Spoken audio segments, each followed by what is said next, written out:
Hello everyone, welcome back to Scary Dark Narrations. Tonight, we're reventuring deep into the shadows of the wilderness with 7 true horror stories that will forever change how you see the calm of a campsite. These are not tales of fiction or ghostly folklore, but chilling accounts shared by real people who dared to sleep beneath the open sky and woke to something unspeakable lurking just beyond the firelight. Each story pulls you deeper into the darkness, from campers who vanished without a trace, to travelers who realized they were being watched by something that wasn't human. 2 hikers who learned too late that the forest itself remembers every trespass. Some names and details have been changed to protect those who survived, but every unsettling heartbeat you'll hear tonight is real. These woods have witnessed things older than our understanding, and tonight, you'll discover why some campfires should never be lit. If you're new here, make sure to subscribe to Scary Dark Narrations for true horror stories that will keep you awake long after the embers die out. Turn off the lights, put on your headphones, and prepare to enter the wild, where every rustle could be your last.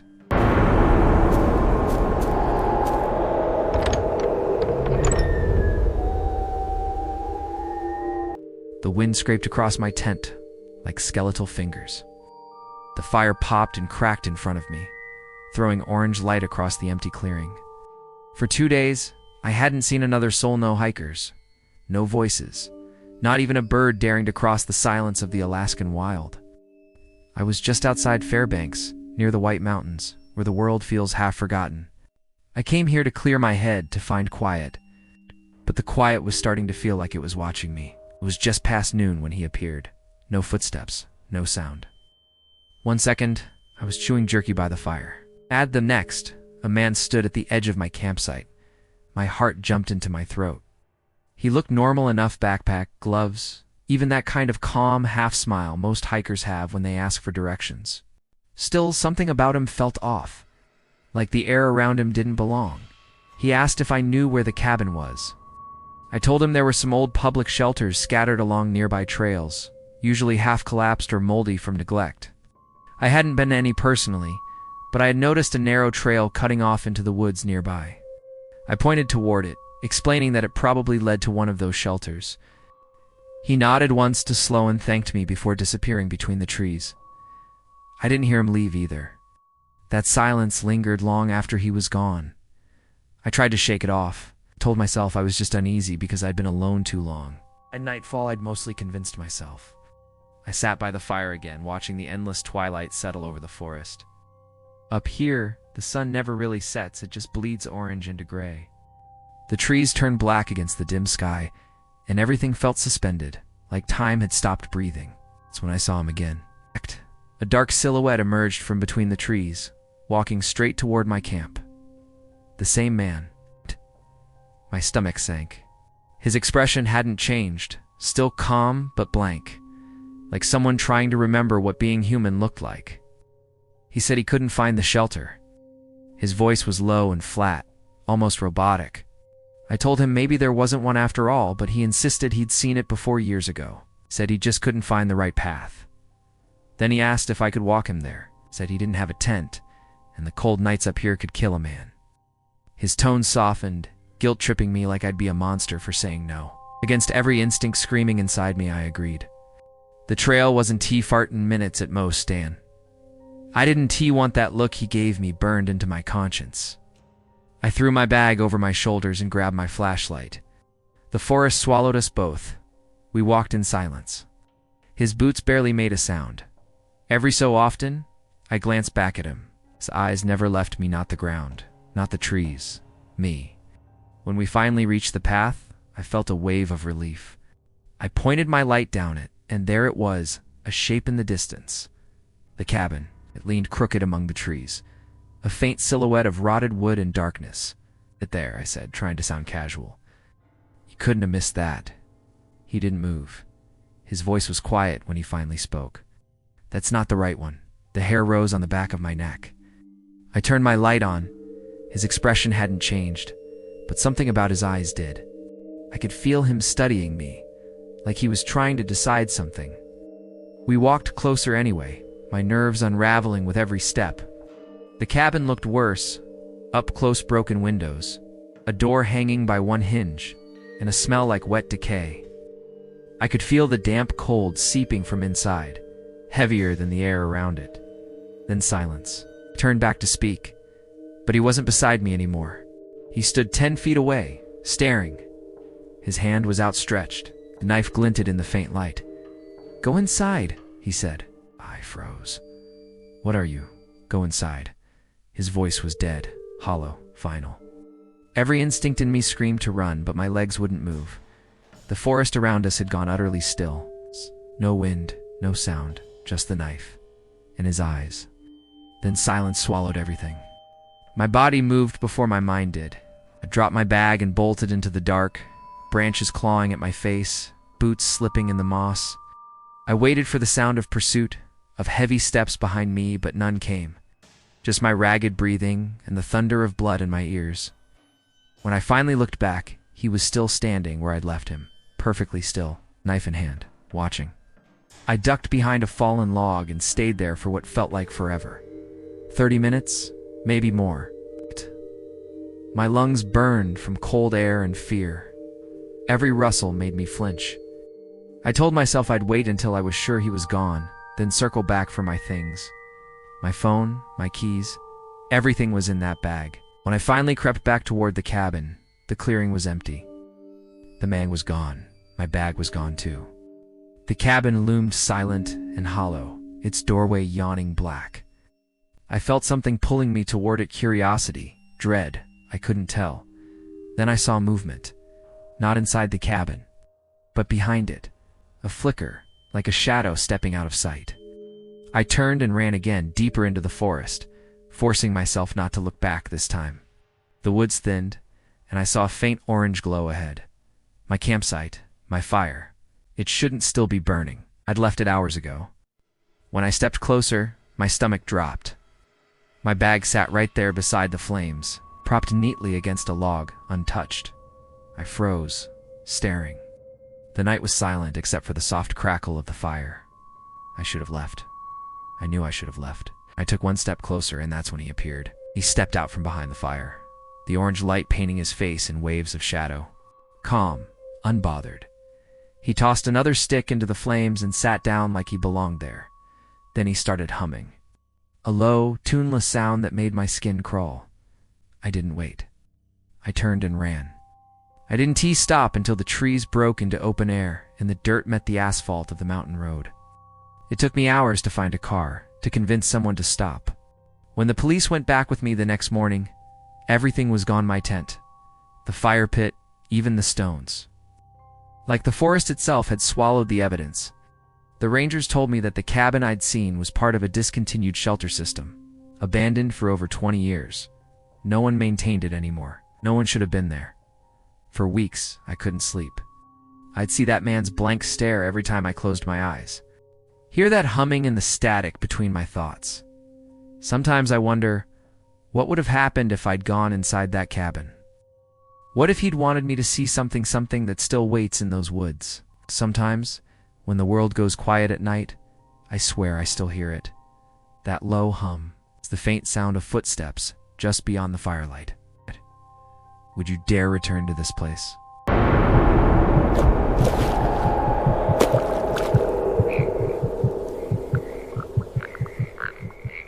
The first thing I noticed that night was how the forest breathed differently after dark.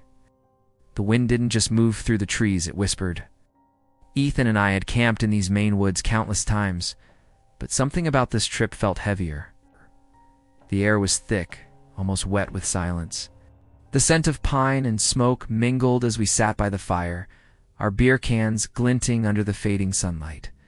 The flames cracked, painting our faces in gold, and for a brief moment, it felt like peace. Then the woods shifted. It started as a soft crunch beyond the tree line, like a boot pressing down on damp leaves. Ethan froze mid-laugh, his eyes darting toward the sound. I stared too, trying to pierce through the darkness beyond the campfire's glow. Nothing moved, no animal call, just the still weight of the forest pressing back at us. Ethan smirked, brushed it off, and took another sip. I tried to follow his lead, but my ears wouldn't let it go. It was as if the night had grown ears of its own, listening. Hours later, the fire dimmed into embers and the forest grew quiet again. Too quiet. I remember thinking, if there's something out there, it's watching. But exhaustion took over. We poured water on the coals, zipped into our tents, and drifted into uneasy sleep. Morning arrived with a mist that clung low to the ground. The forest looked softer in the daylight, almost apologetic. We hiked half a mile to a hidden pond ID found years ago, a mirror of green water surrounded by pines and mossy stones. A waterfall trickled at the far end, its rhythm steady and calm. Ethan stood beside me, marveling at it like he'd stumbled onto another world. "You weren't kidding," he said, skipping a rock across the glassy surface. We spent hours there, talking, eating, laughing. The fear from the night before dissolved under the warmth of the sun. For a while, it felt like we'd reclaimed the woods. By evening, we were back at camp. The sky glowed orange as the sun sank between the trees. I started gathering firewood while Ethan wandered off, camera in hand, saying he wanted to explore a little. He always did. This vanished into the trees for half an hour, came back humming. But this time, as the sun began to fade, he didn't return. I checked my watch. 40 minutes, then an hour. My gut tightened. He knew better than to be out that long before sunset. I grabbed my small satellite messenger, a lifeline in places with no signal, and typed a quick check-in. Before I could hit send, my screen blinked. A new message appeared. "Ethan, got a bit lost. Ended up near the pond again." Relief washed over me. I typed back, "Stay put. I'm coming." The forest darkened fast. My flashlight beam sliced through the mist like a blade, catching flashes of bark, roots, and fog. Each step felt heavier, my breath fogging the cold air. I was halfway to the pond when my messenger buzzed again. "Ethan, I see you." I froze. The words stared back at me, pulsing faintly in the glow of the screen. "What?" I whispered aloud. My flashlight swept the trees. Nothing. I was nowhere near the pond. "I see you." The forest exhaled around me, a low sigh of leaves shifting. I typed back quickly, "I'm not there yet." "Where are you seeing me from?" No reply. My pulse thudded against my throat as I started running, branches whipping across my arms. I broke through the tree line at the pond end, stopped dead. The water shimmered under the faint moonlight, perfectly still. Ethan wasn't there. His bag wasn't there. The only movement came from ripples forming near the far bank, as if something had just stepped into the water. My screen blinked again, but this time there was no new message, just the last one, waiting, unopened. "Ethan." My voice cracked through the trees. No answer. Then, silence swallowed everything. The woods felt alive in that silence. Every tree leaned closer, listening. My flashlight trembled in my hand as I turned back toward camp. The forest path that had seemed so familiar now twisted into something different, narrower, hungrier. Every few steps, I glanced behind me, half expecting to see someone following. When the glow appeared ahead, relief hit me like a wave. The fire was back on. Someone was standing by it, their shape framed in the orange light. My chest unclenched. Ethan, he must have beaten me back somehow. But then, the figure turned. The movement was wrong, too quick, too stiff. And the face that turned toward me wasn't Ethan's. I couldn't make out features. It's just a pale reflection of a human face stretched in a way that didn't fit right. For a heartbeat, we stared at each other across the fire. Then, without warning, the figure sprinted into the darkness. "Ethan." I shouted, but no one answered. I ran into camp, scanning the trees. The fire crackled, throwing long, twitching shadows across our tents. My hands shook as I pulled out the messenger, typing frantically. The screen flickered. No signal. Then a faint buzz-wand new message. "Ethan, on my way. Don't go anywhere." I nearly dropped the device. My throat went dry. If Ethan's still coming back. Who was just here? A sound snapped from the woods, a footstep. Wait. Then another. Leaves crunching in slow, deliberate rhythm. I grabbed the nearest thing I could use as a weapon. Broken branch hand stood frozen as something moved just beyond the light. Then Ethan burst through the trees, panting, his face ghost white. "We need to go," he gasped. Now, what the hell is happening? He didn't answer at first, just threw his gear into the pack. Then he said, "That thing, it wasn't you." His voice cracked. "At the pond I thought I saw you coming toward me. You weren't talking, just walking straight at me with that same twisted grin. And when I realized it wasn't you, I ran." My stomach dropped. The firelight flickered across his shaking hands. "You're saying it followed me?" His eyes darted into the trees. It was watching me, smiling the whole time. We packed fast, barely breathing. Oh. The woods behind us felt alive with movement, soft branches snapping somewhere close. As we started down the trail, the messenger in my pocket buzzed again. I hesitated. Another message from Ethan. "Ethan, where are you? I can't find the pond anymore." I stopped walking. My blood turned to ice. Ethan, real Ethan, was right beside me, staring at me in confusion. The message buzzed again, identical words repeating. "Where are you? I can't find the pond anymore." Neither of us spoke. We just ran. The forest tore at our clothes as we sprinted through the dark, the path barely visible under the moonlight. Behind us, faintly, too faintly, came the sound of someone else running too, matching our pace. When we reached the car, we didn't look back. We just drove, the dirt road winding through endless black pines. The headlights caught glimpses of movement at the edges of the tree shapes that shifted the moment they were lit. By the time we reached the main road, Ethan hadn't spoken for miles. Even now, I replay that night over and over in my head. The noises outside our tent, the man by the fire, the message that wasn't from him. Sometimes when I close my eyes, I can still hear that same soft crunch of footsteps in the dark. And every now and then, my messenger lights up again. Same words, same time stump. Would you dare return to those woods?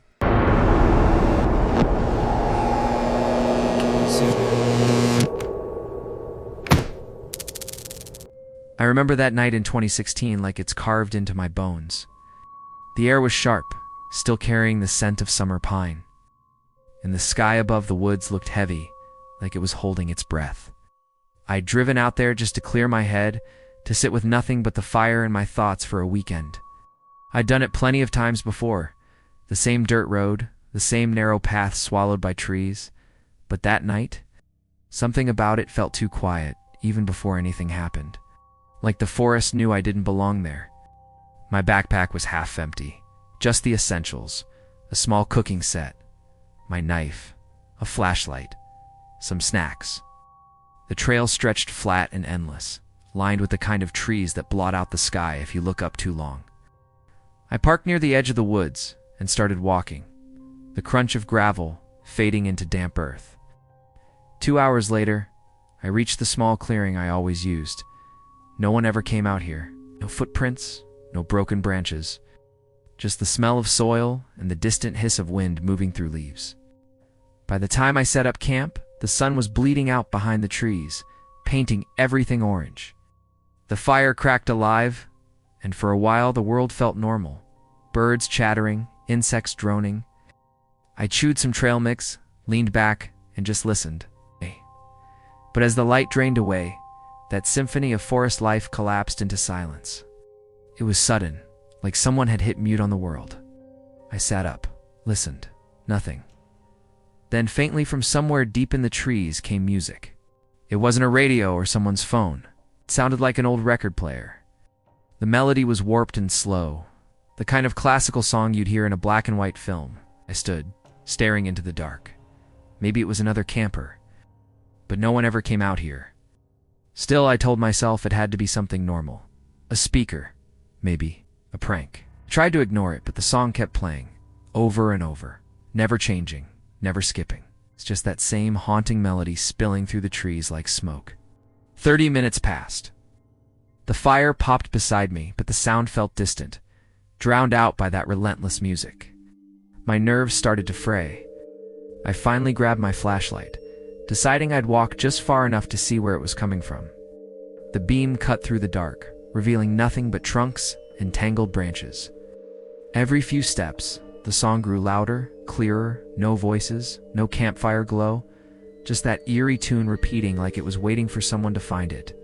My heart started pounding. The deeper I went, the stranger it felt, like I was walking in circles, even though I wasn't.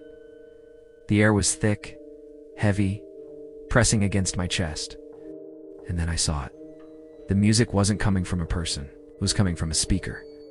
It sat there half hidden behind a fallen tree, a bulky early 2000s model with a scratched up display and faded buttons. No cables, no generator, nothing to power it. I stepped closer, my flashlight trembling slightly. The music was coming through loud and clean, like it had perfect reception out here in the middle of nowhere. I reached for the power button.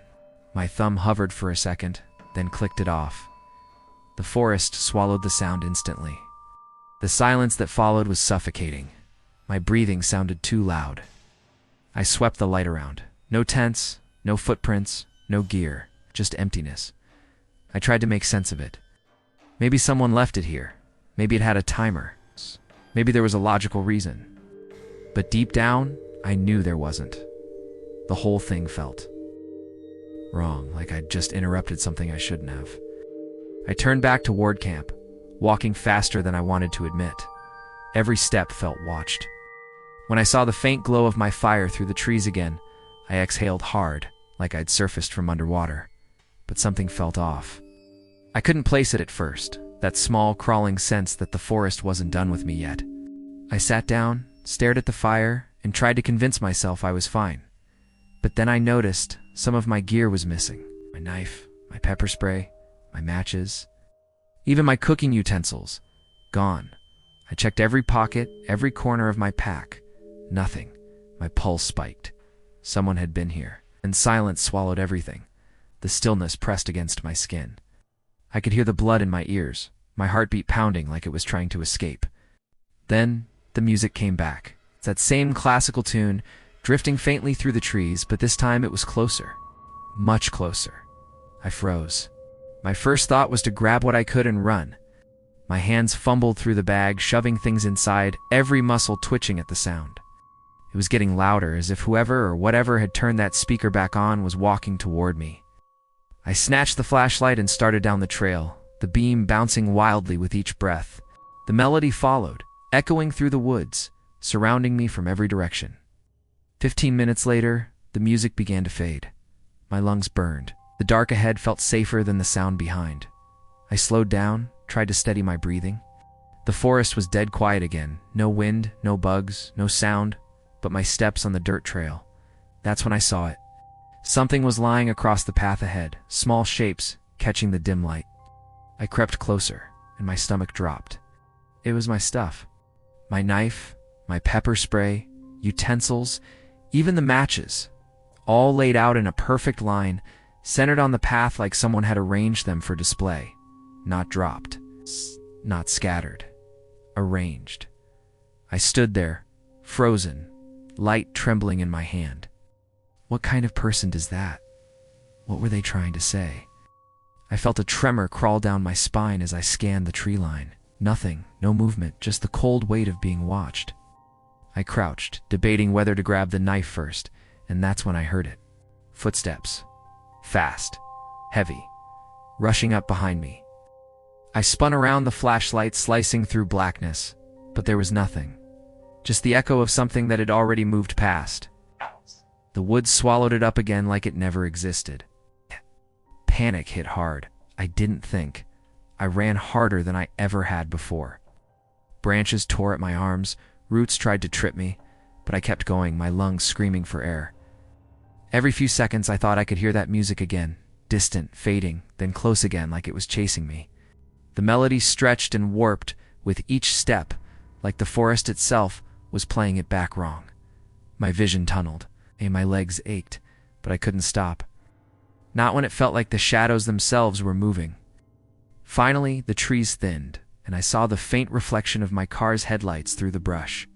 The sight nearly made me collapse. I burst from the woods, stumbled onto the gravel, and didn't stop until I was inside.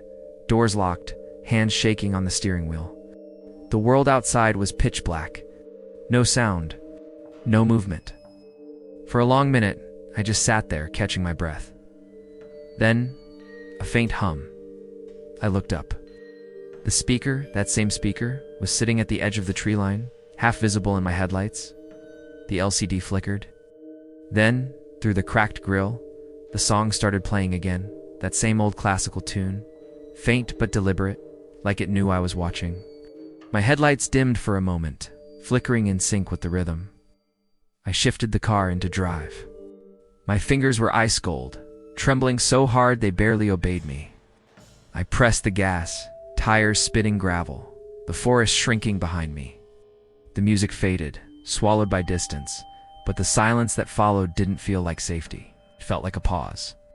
Sometimes when I can't sleep, I swear I hear it again, just barely, that same warped melody bleeding through the static of my phone speaker, or humming faintly through the vents at night. Maybe it's in my head, maybe not. Would you dare return to those woods?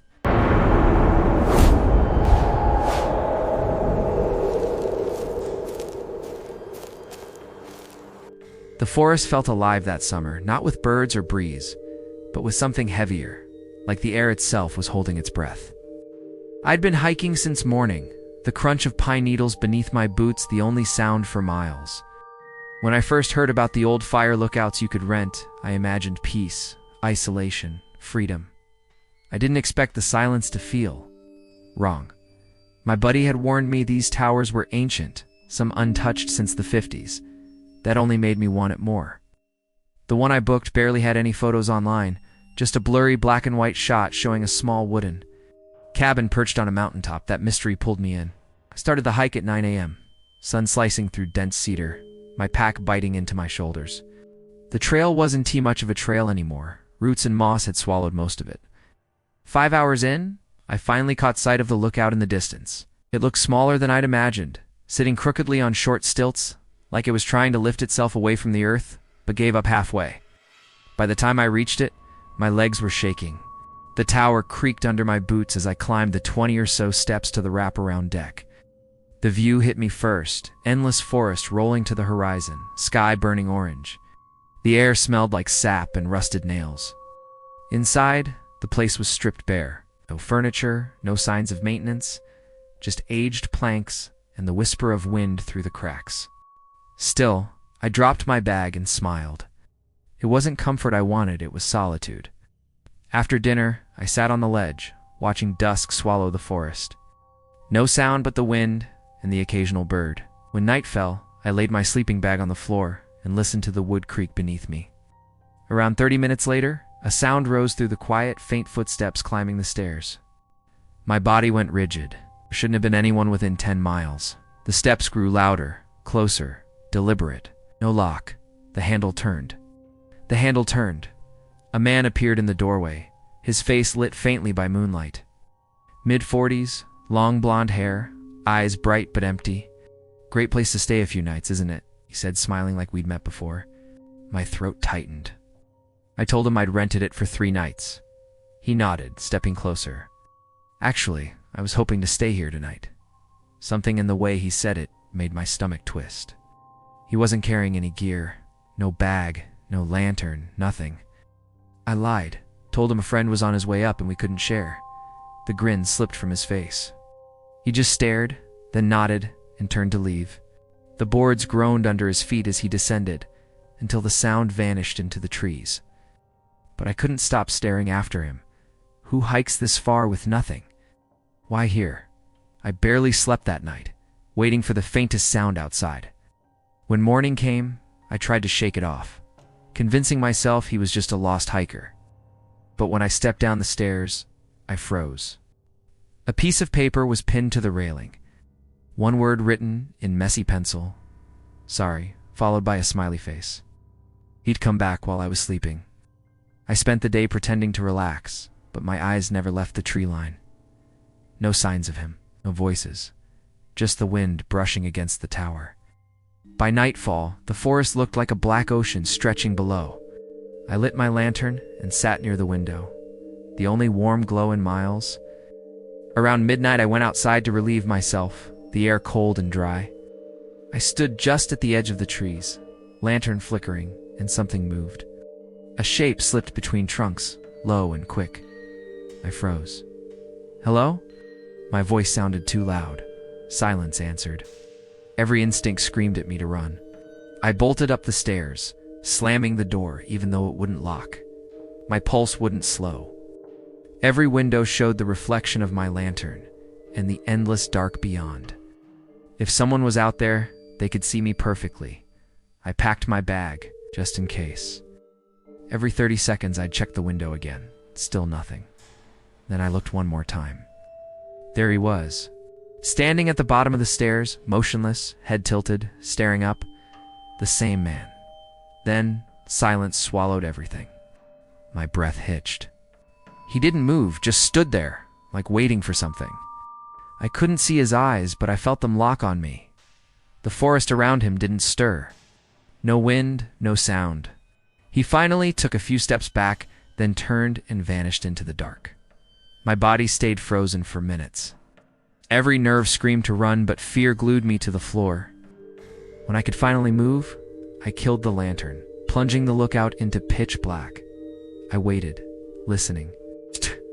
The wind popped, the wind whispered through cracks, and then, faint crunching in the underbrush below. Slow, measured, getting closer. My lungs tightened. I grabbed my pocket knife in my bag, slung it over my shoulder, and stepped toward the stairs. The sound stopped. Then another crunch. Closer this time, I couldn't stay. I eased down the stairs, every board whining under my weight. The forest swallowed me as I stepped off the last plank. My lantern cast just enough light to see a few feet ahead, the rest a suffocating void. My heartbeat drowned everything. I didn't look back. I couldn't. Every shadow looked like him. Every branch snap felt aimed at me.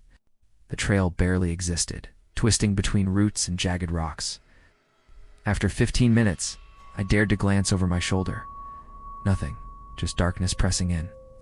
Still, the feeling of being watched clung to me like cold sweat. I walked faster, gripping the knife so tight my palm ached. The trees seemed to close in, their branches forming skeletal arms reaching low. Occasionally, the faint echo of something, a step, a breath, a drift from behind. When I stopped, it stopped. When I moved, it followed. At some point, the lantern flickered, and my heart jumped as the light dimmed, then steadied. Keep walking. I whispered it like a prayer. Words blurred together until my legs burned. The trail dipped, rose, vanished. The forest refused to end, then a sound that froze me in place. Footsteps, heavier now, not even pretending to be quiet. I turned, raising the lantern high. Between the trees, far back, a pale face, motionless. He was there, watching. I ran. Branches tore at my arms, the light swinging wildly. My breath came in broken gasps. At some point I stumbled, crashed to my knees, pain shooting up my leg. The lantern flew from my hand, smashing against a rock. Darkness swallowed everything. I bit my lip to keep from crying out. The forest went silent again, except for the ragged pounding of my heart. Then the faint crunch of leaves, circling. I pressed myself against a tree, clutching the knife, whispering to stay calm. Minutes passed, maybe hours. Then, in the distance, faint light dawned. I started moving toward it, limping through the brush. Every step felt heavier, but the pale blue horizon pulled me forward. When the forest finally opened, I collapsed onto the trailhead. My body trembled uncontrollably. The world was bright again, but inside, everything felt dim.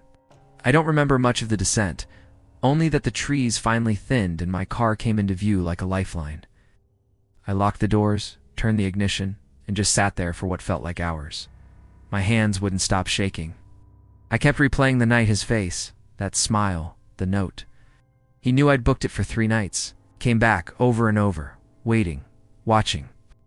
If I hadn't left that night, if I'd stayed for one more sunrise, would anyone have found me at all? Would you dare return to that lookout?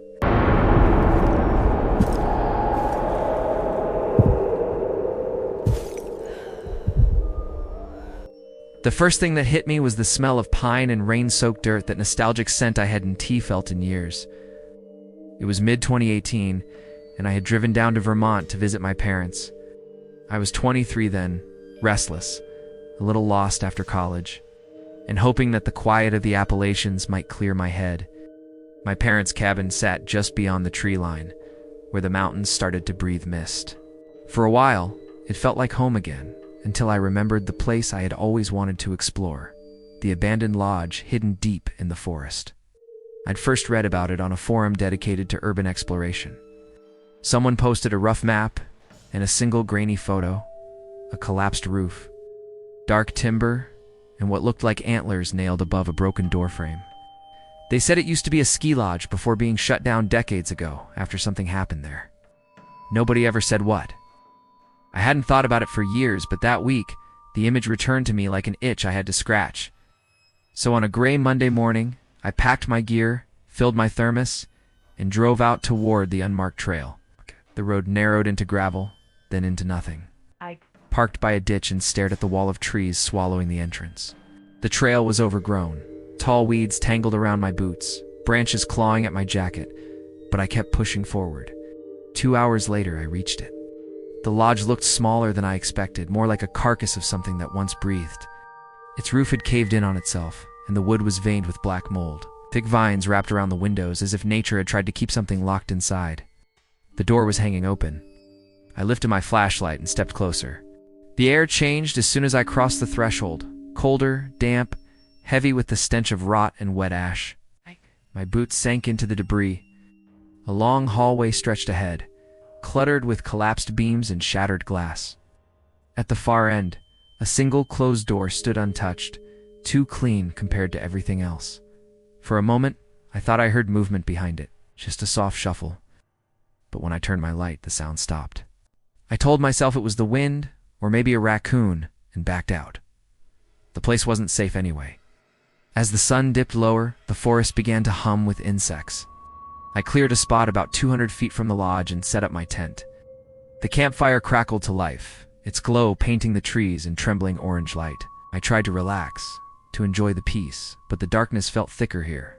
Every now and then, I'd glance toward where the lodge should VE been, but it had vanished into the black, swallowed by the forest. Around midnight, as I threw another stick into the fire, I heard it. A low-grown wood bending under pressure, echoing from the direction of the lodge. It wasn't random. It was slow, deliberate, almost like a door being dragged shut. My chest tightened. Maybe the old beams were shifting in the cold. Maybe, still, I couldn't ignore the sound that had crawled into my mind. After 30 long minutes of silence, I decided to check it out. I grabbed my LED lantern, fed the fire a few more branches, and followed the faint memory of the trail. The forest was dead quiet. No crickets, no wind, just the crunch of my boots. The lodge came into view, half-shadowed by the trees. My light cut through the darkness and landed on the door. Wait. It was closed. I froze. I had left it open. Something about that sight made my skin prickle. Then I noticed the scratches, dozens of them carved deep into the wood, running in jagged, uneven lines. Some fresh, others dark with age. I reached for the handle, but it wouldn't move. It felt like something heavy pressed against it from the other side. My breath hitched. I backed away, slow at first, then faster until I was nearly running. When I reached my campsite, my stomach dropped. The fire was out. Smoke drifted from the ashes as if someone had just smothered it moments ago. My lantern trembled in my hand. Hello? My voice broke into the trees. Who's there? No answer. Only the rhythmic pulse of my heartbeat in my ears. Then, silence swallowed everything. Part 2, approximately 750 words. The quiet didn't feel empty. It felt watchful. Every instinct screamed that I wasn't alone. My mind raced through explanations: an animal, a hunter, a drifter, but none fit the wrongness in the air. I started packing fast, shoving my tent and sleeping bag into my backpack. The forest around me stayed utterly still, as if holding its breath. Then came the sound, soft, broken laughter. Not the kind that comes from joy. This was slow, fragile, like someone trying to remember how to laugh after years of silence. It floated between the trees, too close, then too far. My flashlight beam cut through the dark, catching only shifting shadows and fog curling low over the forest floor. Who's there? My voice cracked again, smaller this time. No answer. Just that awful half-laugh, moving. circling. I abandoned the rest of my gear and started toward the trail. My legs felt weak, like I was wading through water. Every few steps, I heard branches snapping behind me, deliberate, steady, as if whatever was there didn't need to hide anymore. My light flickered once, twice, then died. I shook it violently until it came back, a weak cone of yellow barely cutting through the dark. That's when I saw movement, a flicker of pale color near the lodge. I turned my light toward it and froze. A figure stood near the door, still facing the forest. It didn't move, didn't breathe. Its head was tilted slightly, like it was listening. I stumbled backward, my boot catching on a root. The light blinked out again, plunging everything into blackness. When it came back on, the figure was gone. That broke something in me. I ran. My breath tore through the cold air as branches whipped my face. The trail was barely visible, but I didn't care. I just needed distance from the lodge, from that laugh, from the thing that watched me in the dark. Behind me, somewhere deep in the woods, the laughter started again. Louder now. I could swear it was following. I reached the road faster than I thought possible and fumbled with my keys. My hands shaking so badly I dropped them twice. When the headlights flared to life, I looked into the rearview mirror before pulling out. For a split second, I thought I saw movement among the trees, a shape retreating just beyond the light's reach. I drove without stopping, gravel spitting behind my tires until I hit the main road. Only then did I breathe again. My reflection in the glass looked pale and hollow, eyes wide with something I still can't name. That night has never left me. Even now, 7 years later, I can still hear that laughter, sometimes faint, like it's traveling through the woods, searching. I don't go camping anymore. I don't hike. I don't even like seeing photos of old cabins, because somewhere out there, that lodge is still standing. And I can't shake the feeling that whatever I heard that night wasn't human. Sometimes I dream about it, walking through that same forest, the lodge waiting at the end of the trail, door wide open again. And inside, behind that last closed door down the hall, something is whispering my name. Would you dare return to this place? You're gone now. Gone. The woods always had a sound to them, like the air itself was alive, whispering through the trees. That evening, it was quieter than I remembered. I was 21, back at my parents' place for the summer, and on a whim, I decided to camp in the forest behind their house. It wasn't my first time. Those woods had always felt like home, but that night they felt different. Maybe it was the weight of the air, thick and unmoving. Maybe it was me, chasing some nostalgia I shouldn't have. I left around 4, just as the heat of the day began to soften. My backpack was light tent, lighter, a few snacks, and a sleeping bag. The path behind my parents' backyard led straight into the woods. No trails, just tangled roots and the fading memory of where I'd walked before. For the first hour, it was peaceful. The sun slid through the branches in golden stripes, the sound of my footsteps crunching over dry leaves blending with the hum of cicadas. And when I found a small clearing surrounded by tall pines, I knew it was the spot. I set up the tent, cleared some ground, and lit a small fire. The smoke curled up lazily, catching in the dimming sunlight. The smell of burning pine needles filled the air, oddly comforting. I leaned back, feeling that rare, quiet contentment you only get when you're alone but not lonely. Then I heard it, a voice. Low, muffled, almost conversational, but distant, like someone talking just out of sight. I froze. My first thought was that maybe a hiker had wandered too far, but there weren't any trails here. My second thought, the one that settled heavier, was that someone was watching me. I turned slowly, scanning the trees. The shadows were layered too thickly to see through, bending and shifting with the light. The voice kept going, sometimes muttering, sometimes pausing. It echoed strangely, as though it wasn't coming from a fixed place, but circling around me. I cupped my hands and called out, "Hello?" and the voice stopped instantly. The silence that followed was sharp. I waited, listening to my own heartbeat hammering in my ears. Nothing. I tried again, louder this time, but no response came. Just that deep, suffocating quiet.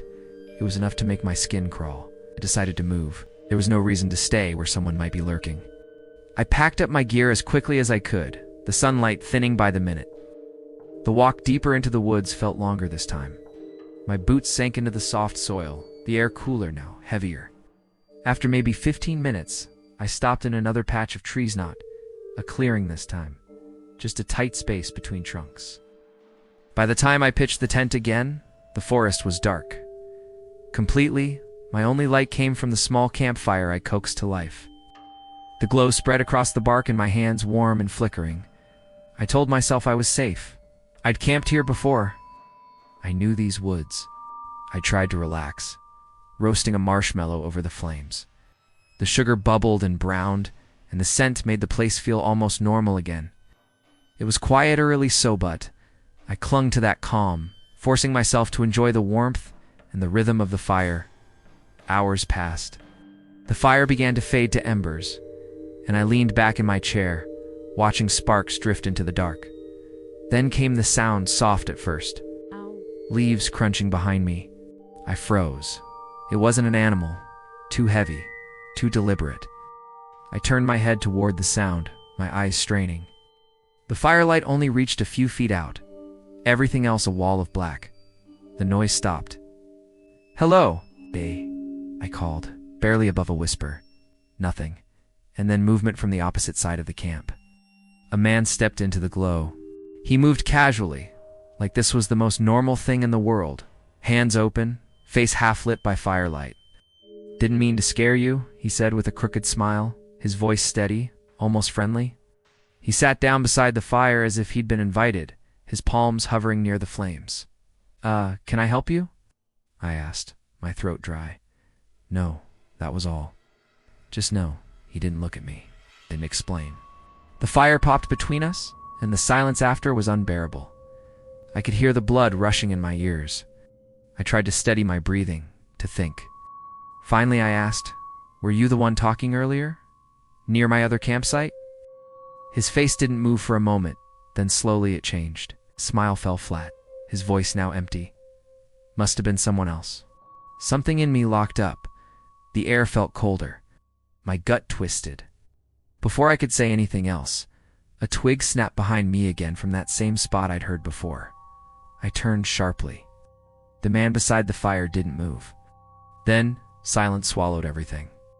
The woods always had a sound to them, like the air itself was alive, whispering through the trees. That evening, it was quieter than I remembered. I was 21, back at my parents' place for the summer, and on a whim, I decided to camp in the forest behind their house. It wasn't my first time. Those woods had always felt like home, but that night they felt different. Maybe it was the weight of the air, thick and unmoving. Maybe it was me, chasing some nostalgia I shouldn't have. I left around 4, just as the heat of the day began to soften. My backpack was light tent, lighter, a few snacks, and a sleeping bag. The path behind my parents' backyard led straight into the woods. No trails, just tangled roots and the fading memory of where I'd walked before. For the first hour, it was peaceful. The sun slid through the branches in golden stripes, the sound of my footsteps crunching over dry leaves blending with the hum of cicadas. And when I found a small clearing surrounded by tall pines, I knew it was the spot. I set up the tent, cleared some ground, and lit a small fire. The smoke curled up lazily, catching in the dimming sunlight. The smell of burning pine needles filled the air, oddly comforting. I leaned back, feeling that rare, quiet contentment you only get when you're alone but not lonely. Then I heard it, a voice. Low, muffled, almost conversational, but distant, like someone talking just out of sight. I froze. My first thought was that maybe a hiker had wandered too far, but there weren't any trails here. My second thought, the one that settled heavier, was that someone was watching me. I turned slowly, scanning the trees. The shadows were layered too thickly to see through, bending and shifting with the light. The voice kept going, sometimes muttering, sometimes pausing. It echoed strangely, as though it wasn't coming from a fixed place, but circling around me. I cupped my hands and called out, "Hello?" and the voice stopped instantly. The silence that followed was sharp. I waited, listening to my own heartbeat hammering in my ears. Nothing. I tried again, louder this time, but no response came. Just that deep, suffocating quiet. It was enough to make my skin crawl. I decided to move. There was no reason to stay where someone might be lurking. I packed up my gear as quickly as I could, the sunlight thinning by the minute. The walk deeper into the woods felt longer this time. My boots sank into the soft soil, the air cooler now, heavier. After maybe 15 minutes, I stopped in another patch of trees, not a clearing this time, just a tight space between trunks. By the time I pitched the tent again, the forest was dark. Completely, my only light came from the small campfire I coaxed to life. The glow spread across the bark in my hands, warm and flickering. I told myself I was safe. I'd camped here before. I knew these woods. I tried to relax, roasting a marshmallow over the flames. The sugar bubbled and browned, and the scent made the place feel almost normal again. It was quiet early, but I clung to that calm, forcing myself to enjoy the warmth and the rhythm of the fire. Hours passed. The fire began to fade to embers, and I leaned back in my chair, watching sparks drift into the dark. Then came the sound, soft at first. Leaves crunching behind me. I froze. It wasn't an animal. Too heavy. Too deliberate. I turned my head toward the sound, my eyes straining. The firelight only reached a few feet out. Everything else a wall of black. The noise stopped. "Hello, Bay," I called, barely above a whisper. Nothing. And then movement from the opposite side of the camp. A man stepped into the glow. He moved casually, like this was the most normal thing in the world. Hands open, face half lit by firelight. "Didn't mean to scare you," he said with a crooked smile, his voice steady, almost friendly. He sat down beside the fire as if he'd been invited, his palms hovering near the flames. Can I help you?" I asked, my throat dry. No, that was all. Just no, he didn't look at me, didn't explain. The fire popped between us, and the silence after was unbearable. I could hear the blood rushing in my ears. I tried to steady my breathing, to think. Finally I asked, "Were you the one talking earlier? Near my other campsite?" His face didn't move for a moment, then slowly it changed. Smile fell flat, his voice now empty. Must have been someone else. Something in me locked up. The air felt colder. My gut twisted. Before I could say anything else, a twig snapped behind me again from that same spot I'd heard before. I turned sharply. The man beside the fire didn't move. Then, silence swallowed everything.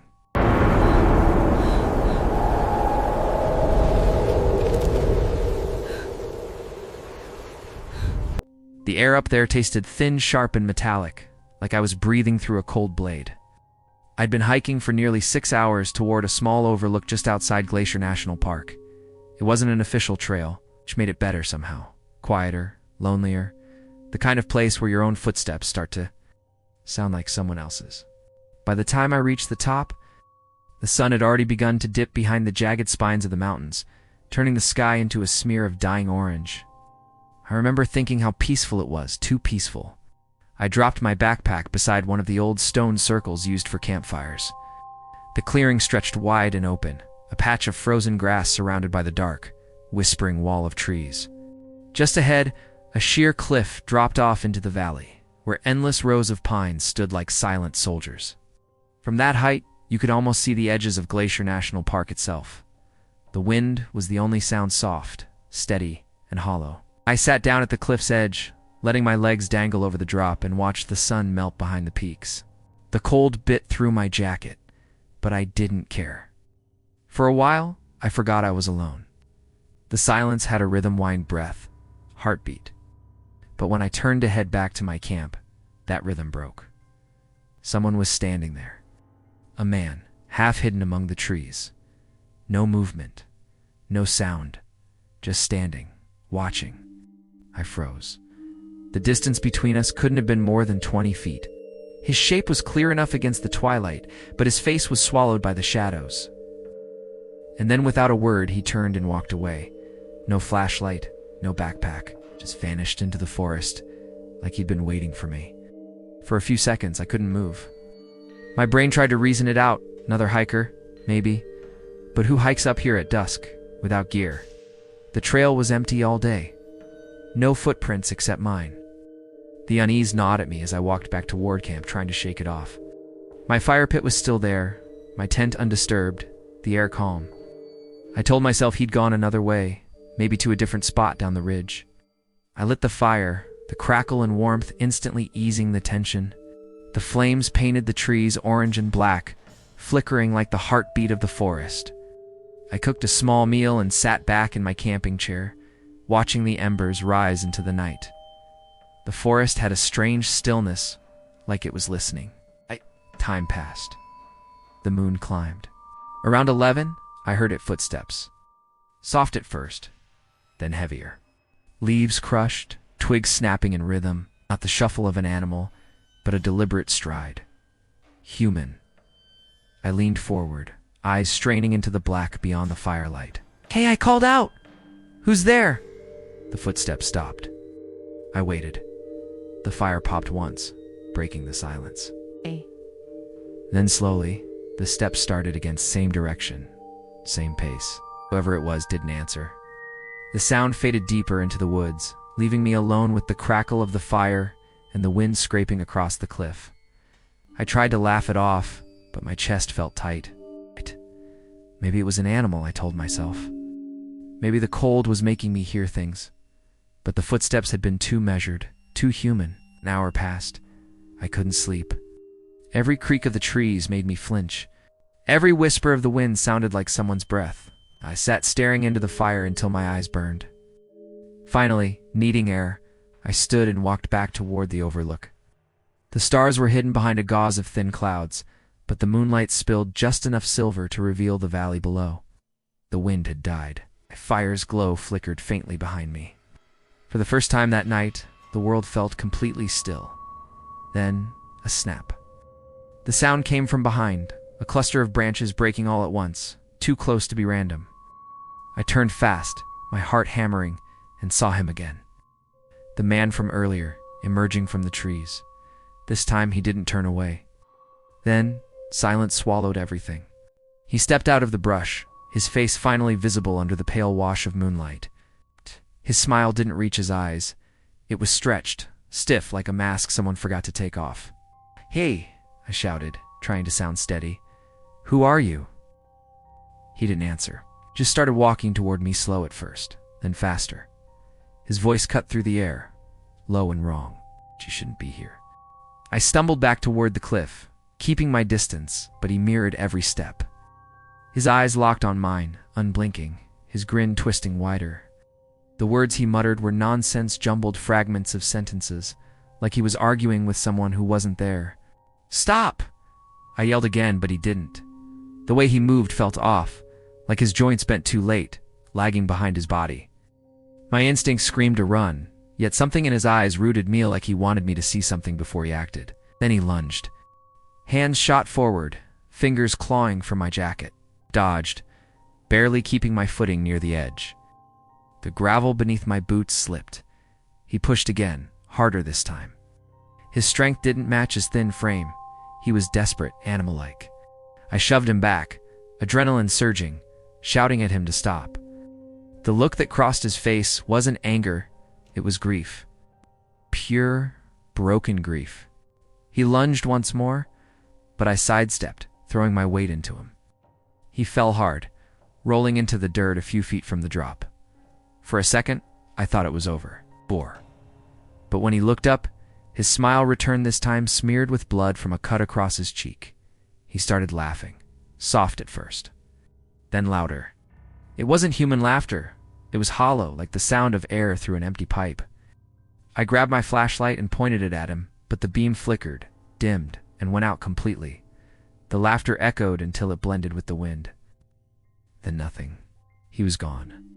I didn't wait. I sprinted back to camp, stuffing everything into my pack, my breath catching in the freezing air. Every rustle, every distant sound felt like him returning. My hands shook so hard I dropped my lighter twice before killing the fire. The trail down was a blur of shadows and panic. My headlamp flickered weakly, casting narrow circles of light that never reached far enough. 2 hours into my descent, the batteries died. Total darkness.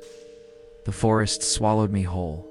Couldn't risk moving without light, so I set up a makeshift camp in the middle of the trail. Just my tarp, my knife, and the faint glow of the moon bleeding through the branches. My body trembled uncontrollably, more from fear than cold. Every sound became a question. Was that wind? Or him? At one point, I heard something behind me. A whisper. Barely audible, my name. I froze, gripping the knife until my hand cramped. The voice didn't come again. When dawn finally broke, I was already on my feet, ready to bolt. I didn't stop until the trailhead came into view, and I saw my car waiting like salvation. My legs almost gave out when I touched the door handle. Later, after I'd reported what happened, the ranger told me there were no records of anyone else on that trail for weeks. No missing persons, no signs of recent campsites. But his tone changed when I mentioned the man's face. He said something about a hiker who vanished 5 years ago from that same cliff after getting lost in the fog. Ow. They never found his body.